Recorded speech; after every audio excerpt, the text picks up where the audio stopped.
In just a moment, Suspense with William Powell.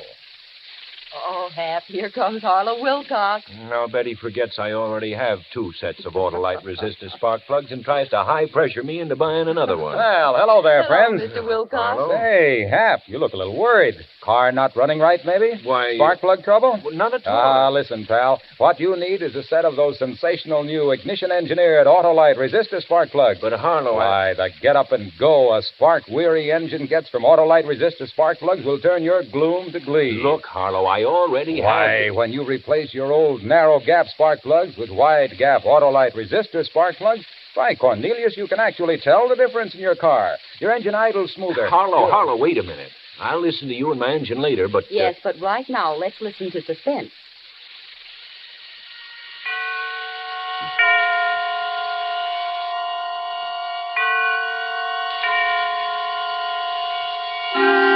Suspense.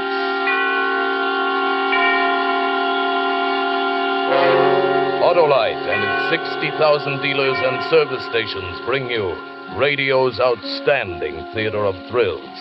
Starring tonight, William Powell in Anton Leader's production of Give Me Liberty. A tale well calculated to keep you in suspense.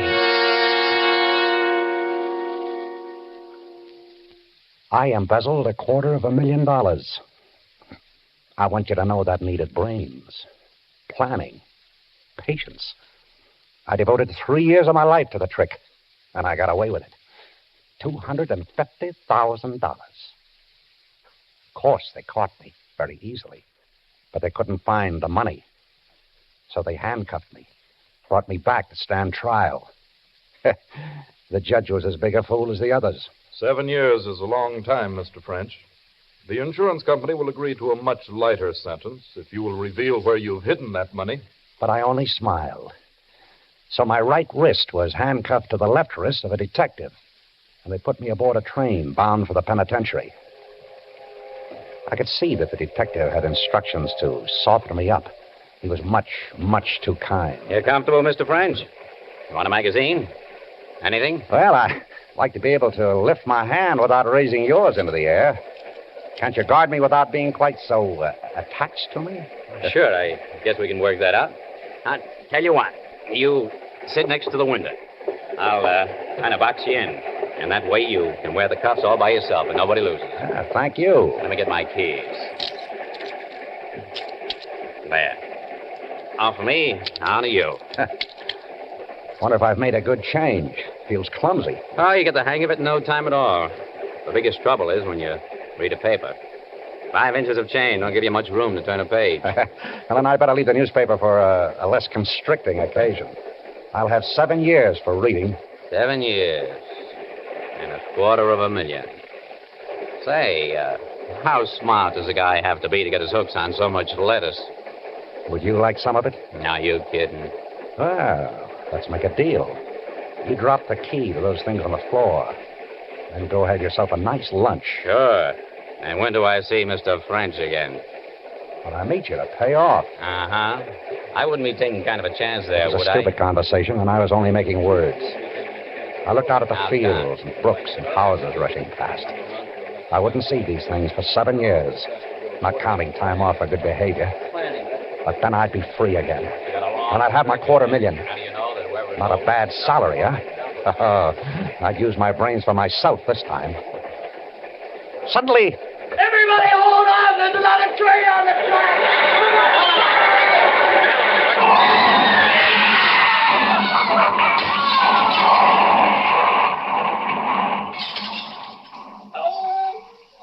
French. You all right? Gosh, I beat a cord. Gotta get out of here. A car lay on its side, in flames. And those passengers who could move scrambled through the broken windows, paying no attention to a helpless man in handcuffs.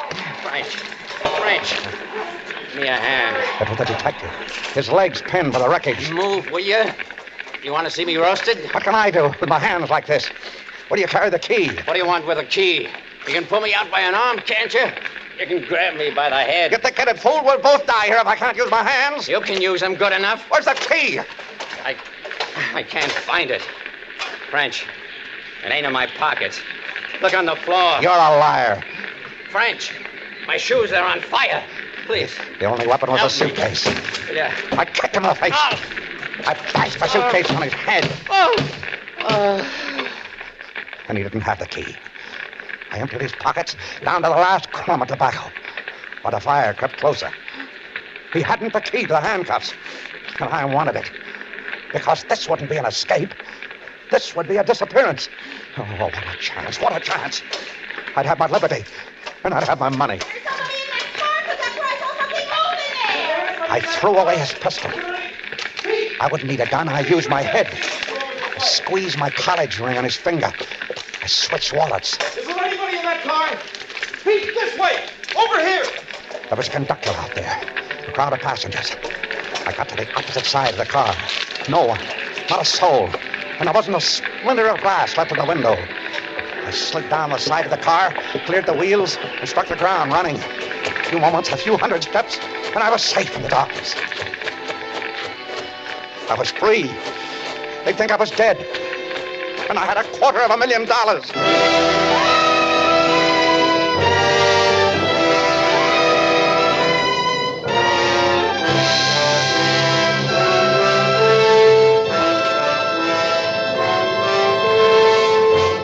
For suspense, Autolite is bringing you William Powell in radio's outstanding theater of thrills, Suspense.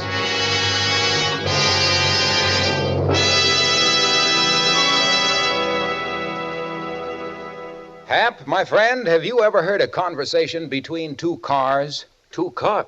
Harlow, Wilcox, are you crazy? Crazy like a fox. Listen, a sorrowful-looking sedan came up to me on the street the other day and said, "Pardon me, pal, but have you got a potent pill for a sput-puttering engine that keeps popping along on poor firing spark plugs?"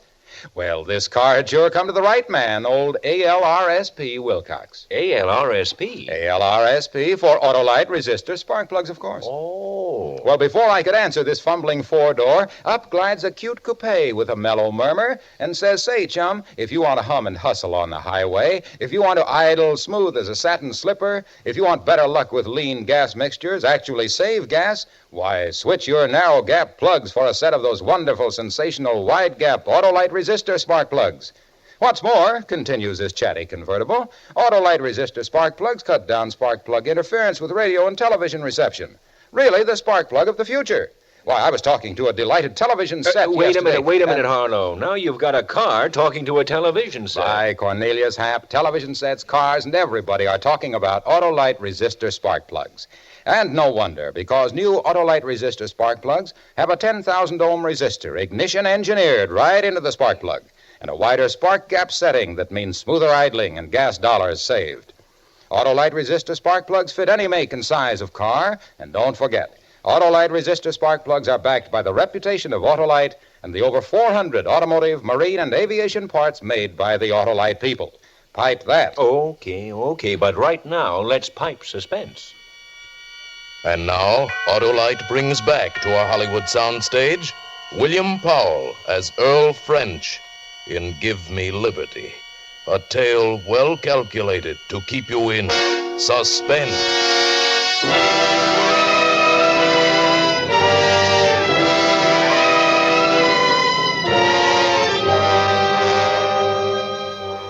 My first job after escaping was to break out of those manacles. I sat in a wheat field, holding my hands overhead so the blood would run from my hands and wrists and leave them slim. It didn't work.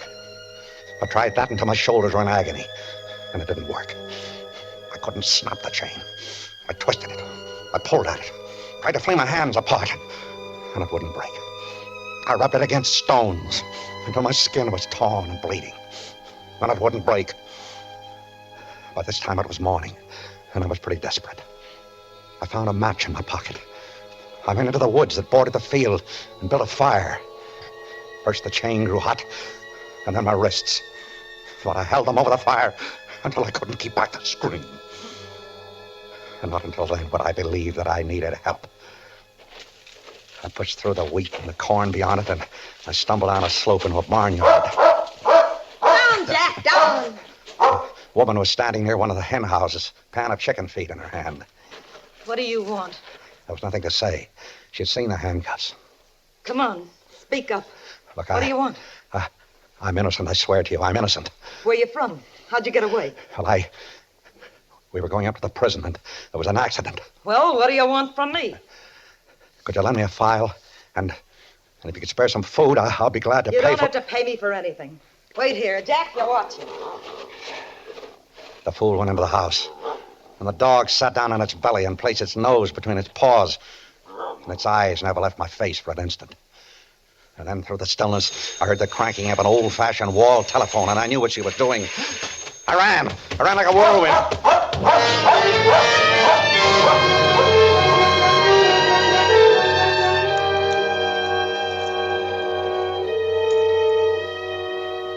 I couldn't get them off.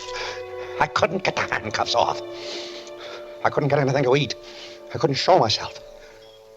Do you know what it means to see food all about you and not be able to buy it? Don't tell me I could have eaten corn and fruit and roots. I can tell you the nature of every dog in that area, and the feel of every barbed wire fence, and the spang and roar of every rifle and shotgun. That was him, Harry. That was him down the brush. Get around to the other side.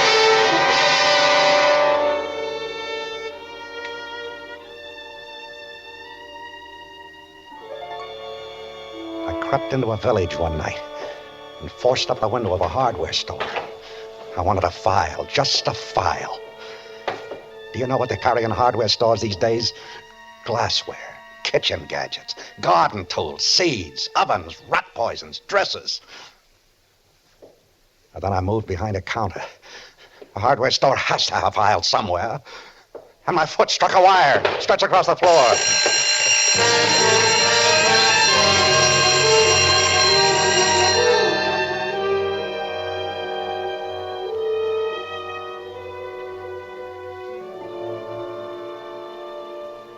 How tired have you been? Have you ever been so tired that your eyes felt like stones in your head?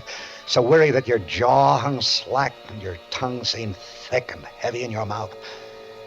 There were times when I thought I'd die.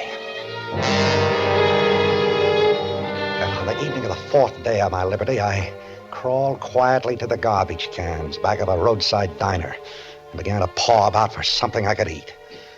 There was a step behind me. I whirled about. It was a boy. We looked at each other for a long moment. He was waiting for me to speak. I said, "Hello, Sonny. Hello. You live in this neighborhood?" Yeah. I don't. I'm traveling. With handcuffs on? Oh, these? Yeah, a friend put them on me for a joke. Say, that gives me an idea, Sonny. Would you do me a big favor? Depends upon how big. Well, big to me, anyway. Sonny, it's worth $10 to be able to have these handcuffs off before my friend shows up. Look, can you get me a file or chop them off with an axe or something like that so I can have a laugh on him? Nope. Look, I'll let you keep them. They're fun. Nope. Oh. Well, then, would you do something else for me? Depends. I'm a little embarrassed about going into the lunch wagon like this. Look, would you step in there and buy a few hamburgers for me? How much? Same $10. For a couple of hamburgers? Why not? Then maybe you'd change your mind about the file. Let's see the money. I got it right here in my pocket, ready to jump into your hand. Hey, there are lots of things that a boy can buy with $10. Ah, there we are. How do I know it's good? Don't you trust me? Drop it on the ground. Drop it? Why? You drop it and back away. Then I'll pick it up. Oh, say, that's very smart. Yeah, how's that? Far enough? I guess. He picked it up and began to walk around the diner. But when he was out of reach, he broke into a run. Pop! There's a convict out back. Pop, a guy with handcuffs on. Pop, and if there's traffic, back of the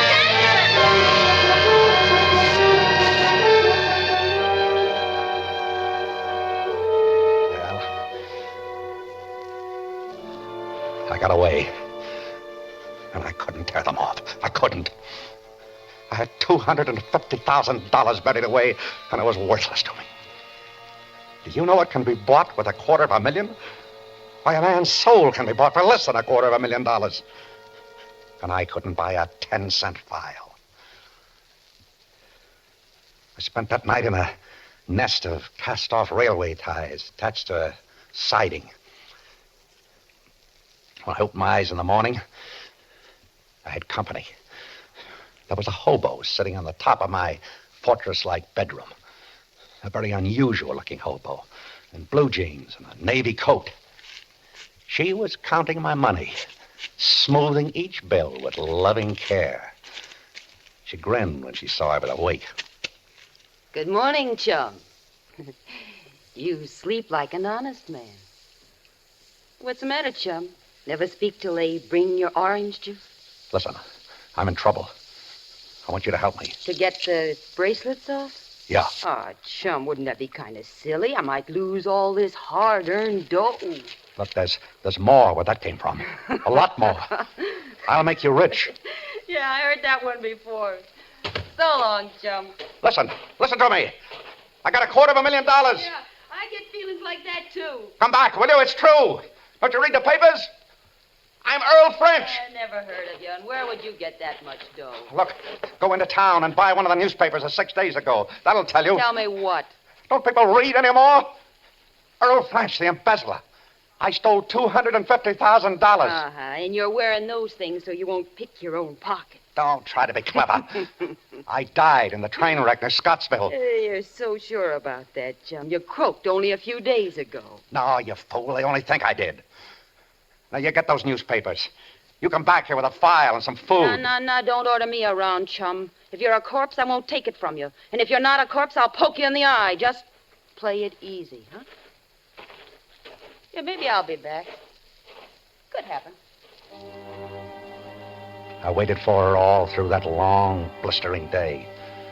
Crouching within those four walls of railway ties. I lay there like a trapped animal. And yet I knew she'd be back. She couldn't resist it. Cheap little thing like that. I knew she'd be back. Chum, it seems you were a very important guy in your time. Ah, you saw the papers. Yeah, and I got good news for you. Mr. French, you're now burnt to a crisp. That's the way they found you in the train. Recognize me by the ring on my finger? Yeah. Well, you're dead, all right. You and $250,000. Well, we'll come to that later. You get to work with the file. No. You're giving orders again, and I told you I don't like it. Give me that file. It's right here in my jeans. And that's where it stays until you lead me to my share of that dough. Oh, you'll get it. You'll get Chum, listen to Mama. I can pick up 500 fish by turning in an escaped prisoner, or you can dig up that treasure chest and buy this file for half the plunder. It's 400 miles away. That's a fair distance. But I can't ride a train or a bus with these on my wrists. It's okay, chum. We'll walk.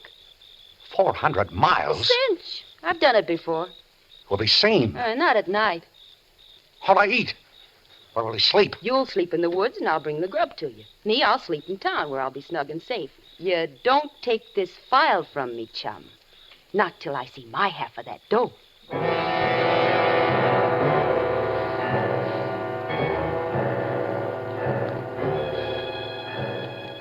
And that's how it was. That same evening, we started a walk. At first, it wasn't so bad. It gave me time to think. And I knew I'd think of something. You know, there's kind of a sneaky look about you. What? You figure that in 400 miles, a lot of things can happen. Oh, no. After all, I want to do what's fair. We'll split. If we don't, I'll split your skull, and don't kid yourself that I won't, little chum. Been waiting a long time for a break like this.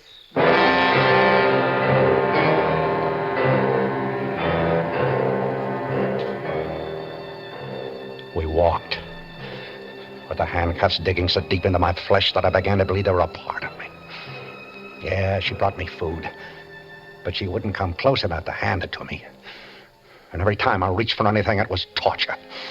My hands and wrists were a mass of misery. And as though her pet animal were on a leash, my friend always walked 6 paces behind me. She was too smart. And I realized that I had to get away from her. And soon. And the morning I decided to do it, she found me a shack to hole up in. I could hardly wait for her to leave and go back into town. Yeah, this shack looks good. I'll meet you back here tonight. All right. See you tonight. That's the way I like you, chum. Nice and agreeable. Why not? Why shouldn't I be? See you tonight, as usual. Sure there isn't anything special you'd like me to bring you to eat? No, nothing special. Uh-huh. Say, chum, I think you better turn around. Why? Hey!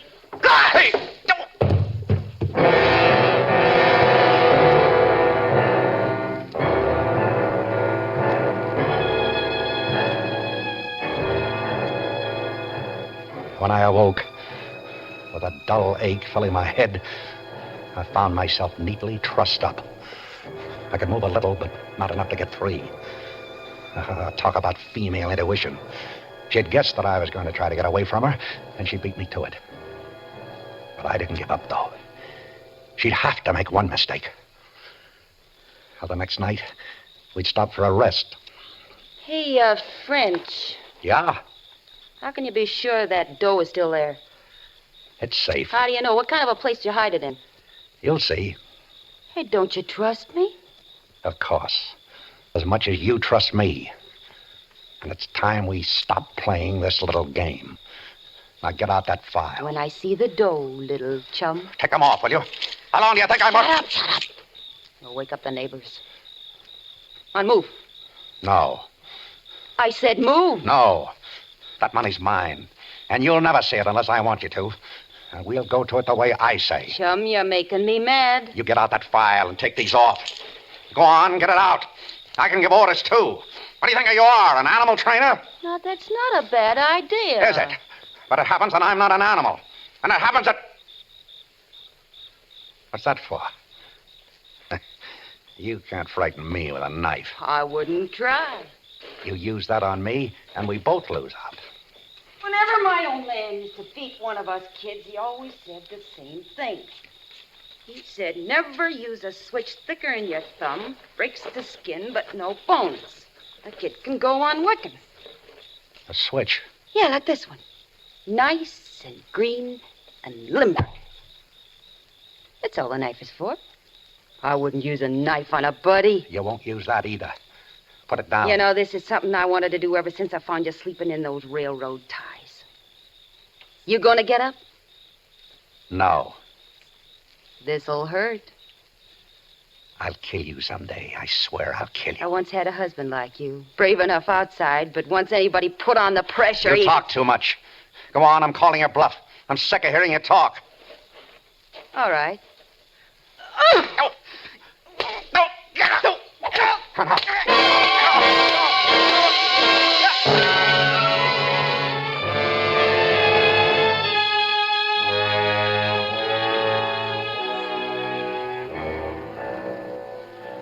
We walked.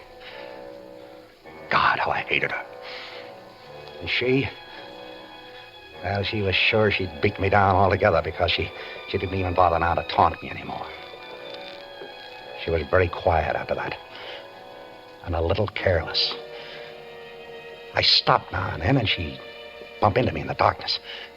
But she'd always stop dreaming before I could get my hands on her. Well, all things must end. Our pilgrimage ended one morning when I said, here it is. What? The money. Where? We're standing over it. You up to some sneaky trick again? We're standing in the middle of a highway. You didn't do any digging here, chum. Look, there's a culvert running under the road here. A 24-inch pipe. Come into the ditch. I'll show you. You didn't stick that dough into the pipe. It must have washed away. It's not in the pipe. It's in a deep crevice between the pipe and the concrete. Pull out some of those stones. You pull them out. What, with these hands? Why, I can't touch anything without screaming. Pull them out. French, so help me if this is a gag. She believed me. She had to. She saw the truth in my eyes. The money was there, my $250,000. She bent over to tug at the stones. She turned her back to me for the first time. And that was it. That was the mistake I was waiting for. I sprang forward and I crushed her handcuff. Down on her head. The back of her neck. Her head. Ah, the pain. The pain of my wrist. Ah, but I didn't care. I didn't care.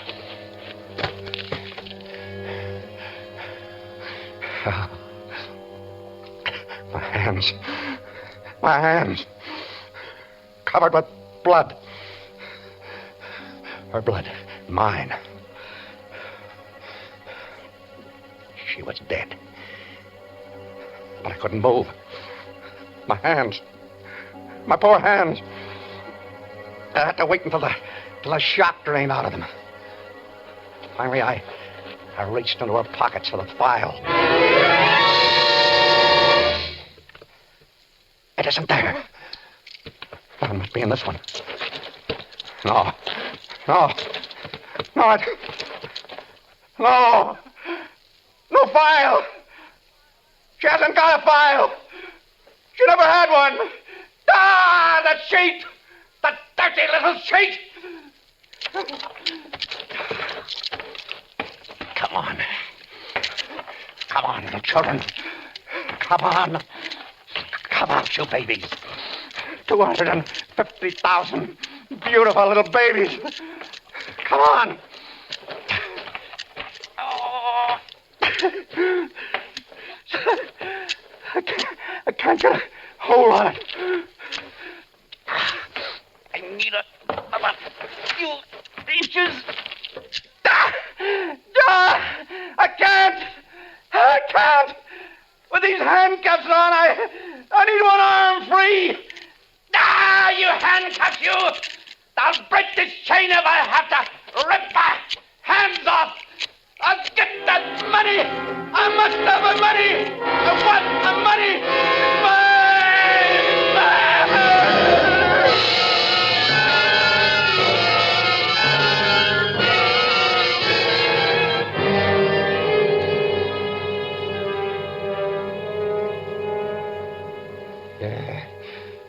Money. It's my money. That's the way I found him, Chief, sitting in the ditch beside a dead girl and babbling like an idiot.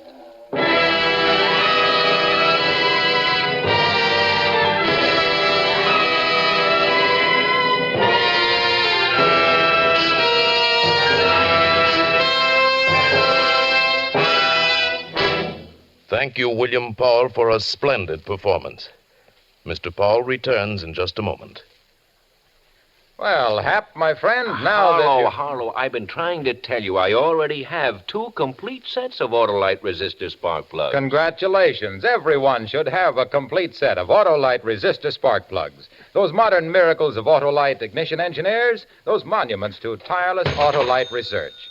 So, friends, why not drive down to your nearest Autolite dealer tomorrow, early tomorrow, and get your car a set of Autolite resistor spark plugs. They're sensational. And not because I said so either, but because they really are. Autolite means spark plug. Ignition engineered resistor spark plug. Autolite means batteries. Stay full batteries. Autolite means ignition system. The lifeline of your car.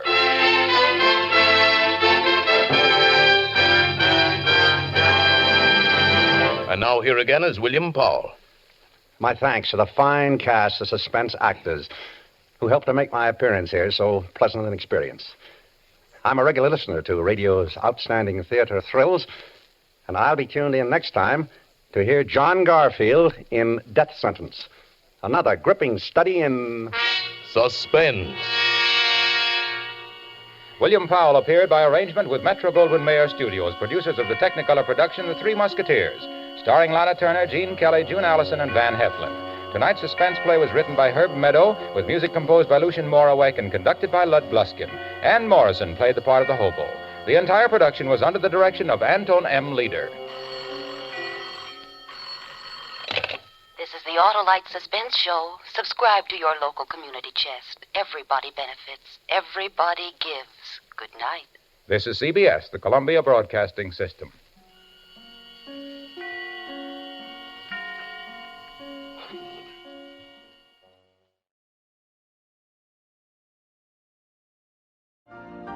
You've been listening to the OTR Gold Network. Find more classic radio at otrgold.com.